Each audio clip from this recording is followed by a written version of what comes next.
اعوذ باللہ من الشیطان الرجیم، بسم اللہ الرحمن الرحیم۔ آج کے مختصر سے تذکرے میں انشاءاللہ بیت اللہ کی تعمیر جو نبی صلی اللہ علیہ وسلم کی حیات مبارک کے 35 سال عمر میں 35 سال عمر مبارک ہوئی تھی، اس کا تذکرہ ہوگا، اور پہلی وحی کا تذکرہ ہو، پہلی وحی کے ساتھ جو نبی صلی اللہ علیہ وسلم نے نماز سٹارٹ کی اور نماز کی ترتیب نبی صلی اللہ علیہ وسلم نے اپنے عمل اور اپنے قول کے ساتھ کتنی زیادہ کی تھی، اس کا میں مختصر آپ کے ساتھ تذکرہ پیش کروں گا۔ نبی صلی اللہ علیہ وسلم کی جب عمر مبارک 35 سال ہوئی تو اس وقت کسی وجہ سے بیت اللہ کی تعمیر دوبارہ مکہ کے لوگوں کو کرنا پڑی۔ اس کی ایک ظاہر وجہ بیان جو کی جاتی ہے وہ یہ تھی کہ اس زمانے میں ابراہیم علیہ السلام کے زمانے سے لے کر اس وقت تک بیت اللہ کی چھت نہیں ہوتی تھی، خانہ کعبہ کے اوپر چھت نہیں تھی اس میں۔ تو رات کو کسی نے کچھ لوگوں کا الزام تھا، جن کے الزام تھا ان میں سے ایک ابو لہب بھی شامل تھا، نبی صلی اللہ علیہ وسلم کا چچا جو کہ مسلمان ہوئے، جس کے بارے میں تبت یدابیل مطلب جو آیات نازل ہوئی تھی، اور وہ اس کی بیوی ام جمیل جو کہ بہن تھی ابو سفیان کی، ان کے بارے میں اللہ تعالیٰ نے آگے اس کا تذکرہ ہوگا کہ جنتی ہونے کا تذکرہ کیا، مسلمان نہیں ہوا تھا اس پہ، اور دو اور افراد کے اوپر اس کا الزام تھا کہ اس کے اندر خانہ کعبہ کے اندر جو کچھ خزانے نیچے فرش کے نیچے دبے گئے ہوئے تھے اس کی چوری بھی تھی، اس میں ایک سونے کا حرت ہے جو اٹھا کے لے گئے۔ اس کے اوپر مکہ کی کمیٹی نے سارا بیٹھ کے فیصلہ کیا کہ خانہ کعبہ کو دوبارہ سے تعمیر کیا جائے، اور کچھ اس کی دیواروں کے اوپر دراڑیں بھی پڑی ہوئی تھی، تو وہ ایک بہانہ بن کے اس میں انہوں نے آپس میں بڑی مشکل سے جو اس کے حساب سے فیصلہ کر سکتے تھے، انہوں نے فیصلہ کیا دوبارہ اس کی تعمیر کرنا، تاکہ اس کے اوپر اب چھت ڈال دیں، اس کو سیکیور کر لیں تاکہ دوبارہ چوری کا معاملہ نہ آئے۔ اور وہ لمبے قصے اس میں ہمارے لیے جو ہے تاریخی اعتبار سے چیزیں ہیں، لیکن عمل کے حساب سے نہیں بنتی، ڈیٹیلس کے اندر نہیں پڑھوں گا، صرف اس میں سے چند چیزوں کا تذکرہ کروں گا۔ اس تعمیر کے وقت نبی کریم صلی اللہ علیہ وسلم کا ایک خاص رول تھا، وہ یہ تھا کہ جب لوگوں نے دیواریں کھڑی کی تو دیواروں میں تو سارے کے سارے برابر کے شریک تھے، ایک تو انہوں نے شرکت ساری کی ساری آپس میں کام تقسیم کیا کہ کون مٹی لے کے کون گانا بنائے گا، کون اینٹیں بنائے گا، کون ڈگلی کا کام کرے گا، لیکن ایک چیز میں سارے کے سارے متمنی تھے، ان میں ٹائٹل فخر بہت زیادہ ہوتا تھا کہ ایلیٹ، میں ایلیٹ قبیلوں میں ایلیٹ سردار ہوں، تو میرے ایکشن سے پور ہونا چاہیے، اگر میں جنگ میں تو آگے کروں گا، میں ساتھ نہیں کھڑا ہوں گا، اگر بات ہوگی تو میں الگ سے بیٹھوں گا، میں عوام کے اندر نہیں بیٹھوں گا۔ تو یہاں پہ بھی یہ معاملہ تھا، 24-25-26 سردار تھے، ان کے ہمیشہ یہ رسم رہتی تھی کہ ہم سے سینئر کون ہے، اور یہ نبی صلی اللہ علیہ وسلم کی حیات تھا کہ کیسے چلتا ہے۔ تو ان میں سے آپس میں جس نے حضرت اسود کو دوبارہ سے لگانا تھا، اس کا فیصلہ نہیں ہو پانا تھا، اس کا فیصلہ پھر ان میں سے ایک شخص ابی امیہ بن مغیرہ ایک شخص تھا، اس نے بزرگ آدمی تھا، جب اس نے دیکھا کہ لوگ آپس میں جنگ جدل پہ تیار ہو گئے اور خون خرابہ کا اندیشہ ہے، تو اس نے فیصلہ کیا کہ کل صبح جو سب سے پہلے اس مسجد میں داخل ہوگا، یا ابھی اس بات چیت کے بعد جو سب سے پہلے داخل ہوگا، وہی شخص خانہ کعبہ کے حجر اسود لگانے کا فیصلہ کرے گا۔ اللہ تعالیٰ کی تقدیر کے مطابق، حکم کے مطابق اس ٹائم میں سب سے پہلے نبی اکرم صلی اللہ علیہ وسلم اس دروازے سے داخل ہوئے، تو لوگوں نے نعرہ مارا کہ صادق ہے، اپنے یہ ہمارا فیصلہ کریں گے۔ نبی صلی اللہ علیہ وسلم نے اپنی کمال ذہانت، ابھی جو نبوت ابھی آنی تھی، اس کی فطانت اس کے اندر موجود تھی، اس کا ایک ڈپلومیٹک جسٹس کا ڈیسیجن بڑا خوبصورت دیا۔ نبوت سے پہلے 5 سال پہلے کی بات ہے، لیکن نبی صلی اللہ علیہ وسلم کی وزڈم کا اندازہ لگایا ایسا کہ ان کی سوچ کیا تھی۔ انہوں نے سب لوگوں کو، سارے سرداروں کو بٹھا دیا، ان کی چادر لے کے آؤ، چادر لے کے آئے، حضرت اسود چادر کے اندر رکھا، اور 26 سرداروں کو کہا کہ ہر سردار اس چادر میں اٹھانے میں شامل ہو جائے۔ سارے کے سارے شامل ہو گئے۔ اب ان سرداروں میں سے ہر ایک کی خواہش تھی کہ ایک پتھر اٹھا کے میں لگاؤں، ابھی میہ کی بھی خواہش تھی جو سب سے سینئر تھا کہ میں اٹھاؤں۔ نبی صلی اللہ علیہ وسلم نے فیصلہ کیا کہ پتھر میں اٹھاؤں گا اور چادر سارے کے سارے آپ اٹھائیں گے، اور اللہ تعالیٰ کو یہ چیز غالباً یقیناً منظور نہیں تھی کہ یہ جو خانہ کعبہ کے اندر حجر اسود جنت کا پتھر لگ رہا ہے کسی مشرک کے ہاتھ سے نہ لگے، کیونکہ اس سے پہلے ابراہیم علیہ السلام کے ہاتھ سے لگا تھا۔ نبی صلی اللہ علیہ وسلم نے پتھر مبارک اٹھایا اور خانہ کعبہ کے اندر لگا دیا۔ یہ حجر اسود کالا پتھر جس کے بارے میں حدیث میں کہ سفید پتھر تھا، جنت سے آیا تھا، اور اس کے بعد اس کو چومنے والے مشرکوں اور گناہ گاروں کے گناہوں کی وجہ سے یہ سفید پتھر ہوتا ہوتا ہوتا ہوتا نبی صلی اللہ علیہ وسلم کے زمانے میں کالا ہو چکا تھا، اور اس کو حجر اسود کالا پتھر کہتے ہیں۔ باقی اس کی طویل ہسٹری اس کے اندر میرا خیال میں پڑھنے کی ضرورت نہیں، لیکن نبی صلی اللہ علیہ وسلم نے جو انصاف کا معاملہ اس کے اندر طے کیا تھا وہ ہمارے لیے قابل ذکر ہے، اور ہمارے لیے بہت بڑا اس کے اندر لیسن ہے۔ یہ جو خانہ کعبہ کی تعمیر نو ہوئی، اس کے اندر کچھ چیزیں چینج ہوئی تھی، اس کا ہمیں پتہ ہونا چاہیے۔ تعمیر میں چھت سب سے پہلے یہاں پہ ڈلی سے پہلے چھت نہیں تھی، اور چھت جو کہ نہیں تھی اس کے پلر بھی نہیں تھے، پلر کی ضرورت نہیں تھی۔ تو ہاں خانہ کعبہ کے ابھی جو آپ کو 6 پلر نظر آتے ہیں، دروازے سے ہی ہوتے ہیں، تو سامنے 1 2 3 1 2 3 ایسے 6 پلر لگے ہیں، رائٹ سائڈ میں چھوٹا سا دروازہ جس کو توبہ کے دروازے کہتے ہیں. یہ 6 پلر نبی صلی اللہ علیہ وسلم کی اس 35 سال کی عمر میں جو تعمیر ہوئی ہے، اس میں قریش کے سرداروں نے آپس میں فیصلہ کر کے 6 پلر لگائے، اس کے اوپر چھت کھڑی کر دی. اور ایک جو انہوں نے ترمیم کی تھی وہ یہ تھی کہ انہوں نے ابراہیم علیہ السلام کے زمانے کے جو خانہ کعبہ کے 2 دروازے تھے، ایک موجودہ دروازہ ہے جس کے بالکل سامنے والا دروازہ، انہوں نے سامنے والا دروازہ بند کر کے دیوار بند کر دی. ان کے خیال میں یہ تھا، ذہن میں یہ تھا کہ ہم سردار ہیں، ہماری مرضی کے بغیر آئندہ اس خانہ کعبہ کے اندر سے کوئی بھی ہمارے پاسپورٹ بورڈنگ پاس کے بغیر اندر سے نہیں بنے گا، یہ عوام کی ریل پہ رہنگانی ہوگی. انہوں نے دروازہ بند کر دیا، جس پہ نبی صلی اللہ علیہ وسلم کا بات کا فرمان ہے. حضرت عائشہ کا قول ہے کہ میری خواہش ہے کہ اگر مجھے اسلام کے نئے ہونے کا ڈر نہ ہوتا، بات کی بات ہے، اس واقعے سے بہت بات کی بات ہے، بہت کی بات ہے، مدینہ کی بات ہے، کہ اگر مجھے اسلام کے نئے ہونے کا ڈر نہ ہوتا تو میں خانہ کعبہ کو اس کی پرانی تعمیر پہ دوبارہ کھڑا کر دیتا، یعنی اس کے 2 دروازے کھڑا کر دیتا. لوگ اسی ابراہیمی طرز کی خانہ کعبہ میں جاتے، لیکن ڈر کسی تھا کہ اسلام کے نئے ہونے کا. اس کا مطلب کیا تھا نئے ہونے کا؟ یہ پرانی کے طریقے ذہنوں میں ہے کہ خانہ کعبہ کے اندر سے ایک دروازے سے اندر جاتے تھے، دوسرے سے باہر نکلتے تھے، لیکن اسٹارٹ نہیں. اس چیز کا خطرہ نبی صلی اللہ علیہ وسلم نے بھاگ دیا. وہی خطرہ جو آپ کو آج پاکستان میں ایک مشہور مزار میں نظر آتا ہے. 1 سال 200 افراد 10 منٹ میں ان کی ڈیتھ ہوئی تھی، آپ کو یاد ہوگی اس چیز کا. ایک بہشتی دروازے کے اندر سے گزرتے ہوئے ادھر سے آ رہے ہیں ادھر سے جا رہے ہیں، ودن 10 منٹس 200 افراد کی ڈیتھ ہوئی تھی. یہ وہ چیز تھی جو نبی صلی اللہ علیہ وسلم نے بھاگ دی. تو انہوں نے خانہ کعبہ کے اندر بھی اس کی اجازت دی کہ دروازہ بند نہیں رہنا، تو اندر جائیں تو نہیں سے باہر نکلیں گے. اور اس کے اندر آنے جانے کو جنت کے دروازوں میں سے، جنت کے باغات میں سے گھومنے والے معاملے کے ساتھ تشبیہ نہ دیجیے، اس کو عمل کے اوپر موقوف کر دیا جائے. اس خانہ کعبہ کی تعمیر کا ایک اور امپورٹنٹ سگنیفیکنس یہ ہے کہ جو حتیم آپ کا باہر نظر آ رہا ہے، آپ کو خانہ کعبہ کے ساتھ آپ کو 4 فٹ کی اونچائی کی ایک گول سیمی کرسٹ کی دیوار نظر آتی ہے.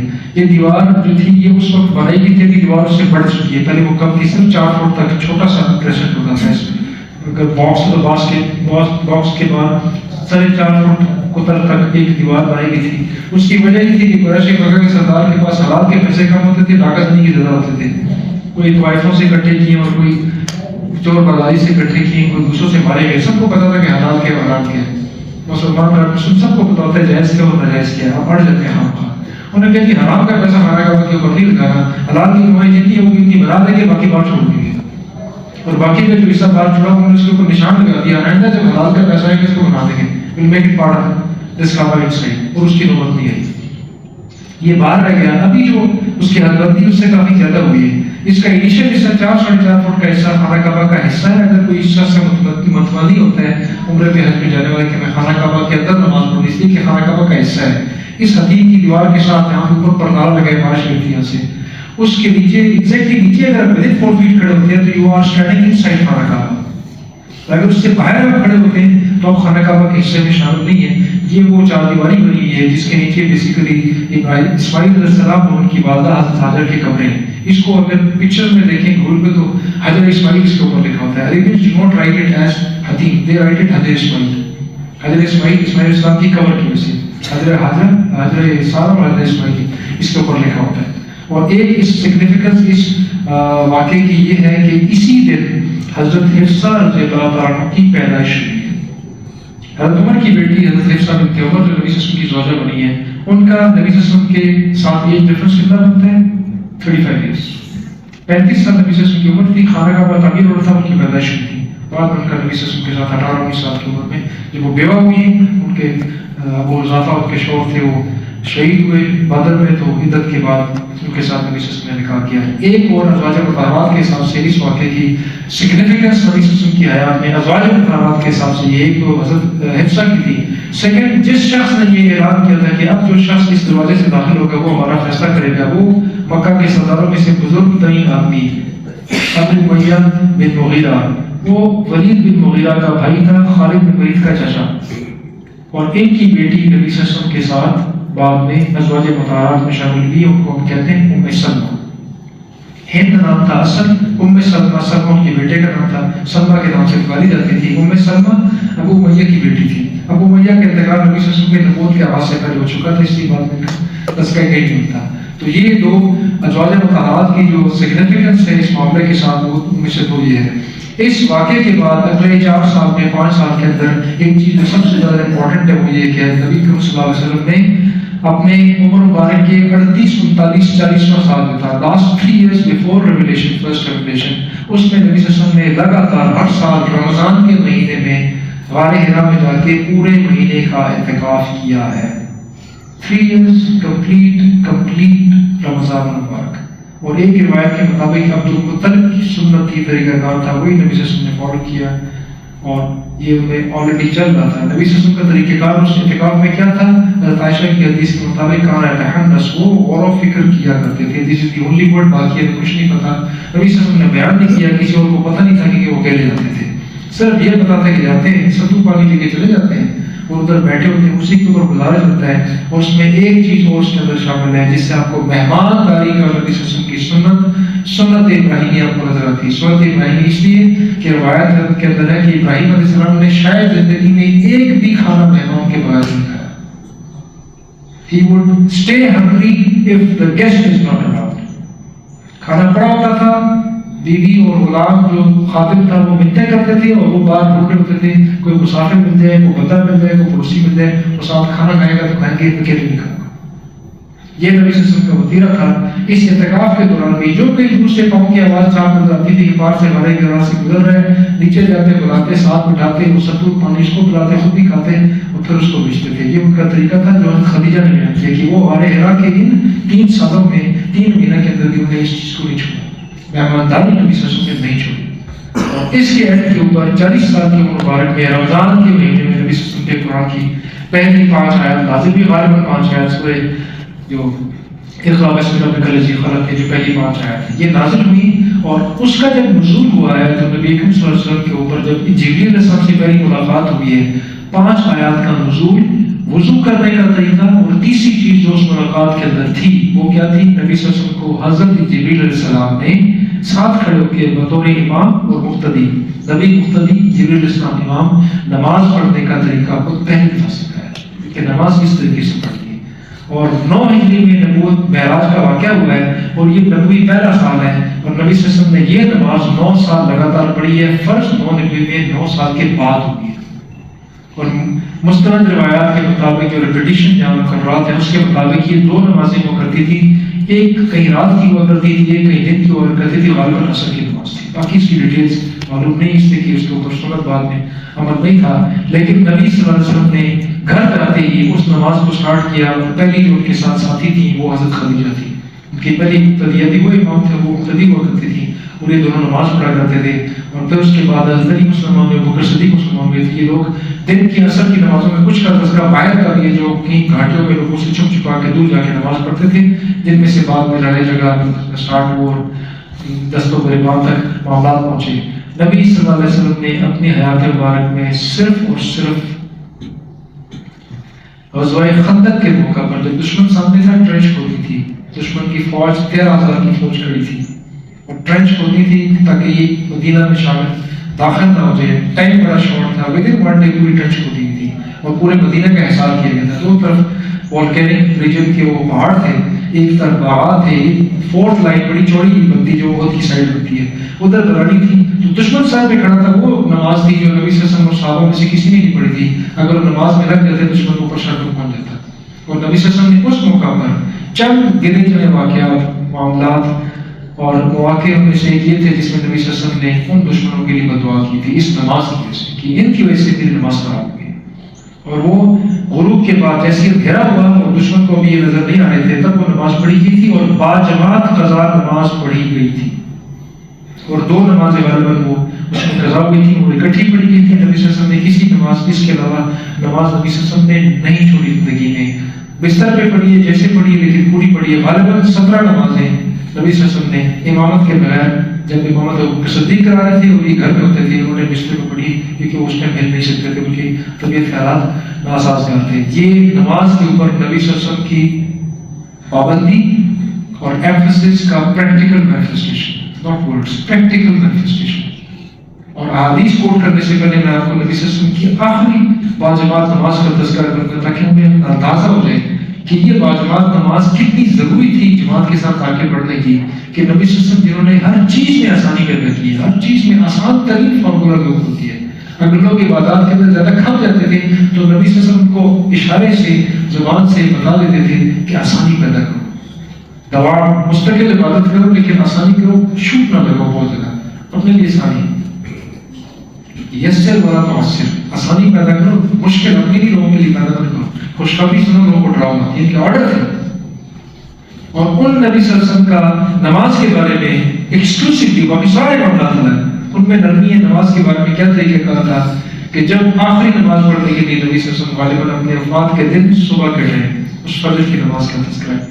نبی صلی اللہ علیہ وسلم اپنے روزہ مبارک سے یا وہ نماز تھی یا عید پہلے نماز تھی، کیونکہ ان کے علت کے دوران عدالت کے دوران 15-17 نمازیں وہ نہیں پڑھ سکی، تو ان میں سے ایک نماز غالباً یہ آخری نماز ہے، اس کے بعد نبی صلی اللہ علیہ وسلم کا ظہور کمرے سے نہیں ہوا۔ یہ مسجد نبی کا ممبر ادھر تھا اور اس پہلی صف کے اینڈ پہ دروازہ تھا حجرہ مبارک کا، دس از خانہ کعبہ، دس از سیریا، بیت المقدس ادھر کو ہے، دس از ایسٹرن سائڈ، تو وہ جو کمرے کا دروازہ تھا حجرہ مبارک کا، وہ جو صف، اسی کو ریاض الجنہ کہتے ہیں، مابینہ ممبری و بیتی حوضۃ ریاض الجنہ، جو میرے ممبر اور میرے گھر کے درمیان کا رستہ یہ جنت کے باغات میں جیسے ایک باغ ہے، اس لیے اس کو ریاض الجنہ کہتے ہیں۔ ریاض روزہ کی جمع ہے، روزہ باغ، ریاض باغات، جنت کے باغات میں سے ایک باغ ہے جس کے بارے میں ہے کہ یہ قیامت میں یہ اٹھ کے اسی جنت میں چلا جائے گا، ادھر نہیں رہے گا۔ نبی صلی اللہ علیہ وسلم ادھر سے آتے تھے اور جس حالت میں آخری نماز کے لیے آئے، this is what is a message for us. حدیث میں ہے کہ دو صحابہ حضرت عباس، حضرت عباس غالباً اور حضرت علی، دونوں طرف سے جیسے مریض کو کندھے سے پکڑتے ہیں اور دونوں کے کندھوں میں مریض کا بوجھ ہے اور مریض کا پاؤں زمین پر اتنا صرف لگ پا رہا ہے کہ وہ خود قدم نہیں اٹھا رہے، اور راوی جو ادھر بیٹھے دیکھ رہے تھے، کچی زمین تھی، کوئی کارپیٹ شارپیٹ ڈسٹرب نہیں ہوا کرتا تھا۔ نبی صلی اللہ علیہ وسلم کے وضو جو کیا تھا ان کی وجہ سے ان کے پاؤں دونوں گیلے تھے، اور ان سے صرف جب چل رہے تھے تو زمین پہ پاؤں لٹکے ہوئے تھے ان کے، اور صرف انگوٹھے چونکہ لبے باہر نکلے ہوتے ہیں، باقی انگلیاں پیچھے ہوتی ہیں، تو ان کی زمین کے اوپر صرف انگوٹھے ہمارے زمین پر ٹچ ہوئے تھے، and they made twin lines like this، ایسی لائن چلتی جا رہی تھی۔ He was hanging on the shoulders of his two, one uncle and one uncle۔ زمین پر پاؤں نہیں لگ رہا اور زمین پہ ایسے دو دھاریاں چلتی آ رہی ہیں، آ کے انہوں نے مصور میں آ کے نبی صلی اللہ علیہ وسلم کو بٹھا دیا، یہ کھڑا کر دیا۔ This was his last prayer، جس حالت میں کھڑے نہیں ہو سکتے تھے۔ اور یہ اس نماز کی امپورٹنس ہے جس کو ہم اتنا پامال کر چکے ہیں کہ ہمیں آج لگتا ہے کہ رمضان میں روزے صرف فرض نہیں ہوئے، یہ نماز بھی روزے رمضان بھی فرض ہوئی ہے، باقی سارے ساتھ تو ہوتی ہی نہیں۔ یہ جو میرا مسجد میں نظر آ رہا ہے یہ عید کی صبح کی نماز تک ہے، اس کے بعد آپ سب کو نظر آ جائے گا غائب ہو جائے گی، پھر وہی پرانی آدھی صف ہوگی فجر میں، 1.5 صف دوپہر ہوگی، پھر آدھی صف رات ہوگی، اینڈ پیپل ول فارگیٹ۔ پھر شارٹ کٹ کے چکر میں اگلے سال جو زندہ رات دوبارہ آئے گا ان لے بیٹھنے کے چکر میں ہوگا کہ میں رمضان میں سیڑھی لگاؤں اور میں سیدھا ساتھ اسمان تک پڑھ لوں، باقی درمیان کی خیر۔ لیکن نبی صلی اللہ علیہ وسلم کی فراہمی بڑے سخت ہے نماز کے بارے میں، بہت زیادہ سخت ہے، جو ہر معاملے میں نرمی کرتے تھے۔ ایک دفعہ انہوں نے مسئلے پہ کھڑے، امام کے مسئلے کے پیچھے نظر رہے تو کچھ لوگ نظر نہیں آئے، تو نبی صلی اللہ علیہ وسلم نے فرمایا کہ میرا دل کرتا ہے کہ میں ایک مشعل اٹھاؤں، اپنی جگہ تم میں سے کسی کو امام مقرر کروں اور اس مشعل کو لے جا کے ان تمام لوگوں کے گھروں کو آگ لگا دوں جو آج ناراض ہے، نماز سے کیوں ناراض ہے؟ ہم کہتے ہیں گھر میں پڑھ لی، آفس میں پڑھ لی، نبی صلی اللہ علیہ وسلم کو تو پتہ ہے اتنے منافق تو نہیں تھے وہ لوگ، گھر میں تو پڑھ رہے ہوتے ہیں، کہیں نہ کہیں تو پڑھ رہے ہوتے ہیں۔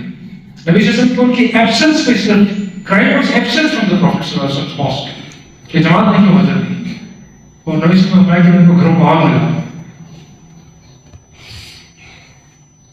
اور نبی صلی اللہ علیہ وسلم نے ایک صحابی نے آ کے نبی صلی اللہ علیہ وسلم سے کچھ گزارشات پیش کی کہ راستے میں ایسا ہے، پانی ہے، نالہ ہے، یہ ہے وہ، میں اکثر گر جاتا ہوں، یہ وہ ہوتا ہے، اتنی میری عمر ہے، تو کیا میرے لیے کوئی ایکسکیوز ہے کہ میں جماعت کی نماز کے لیے مسجد نبی میں حاضر نہ ہوں؟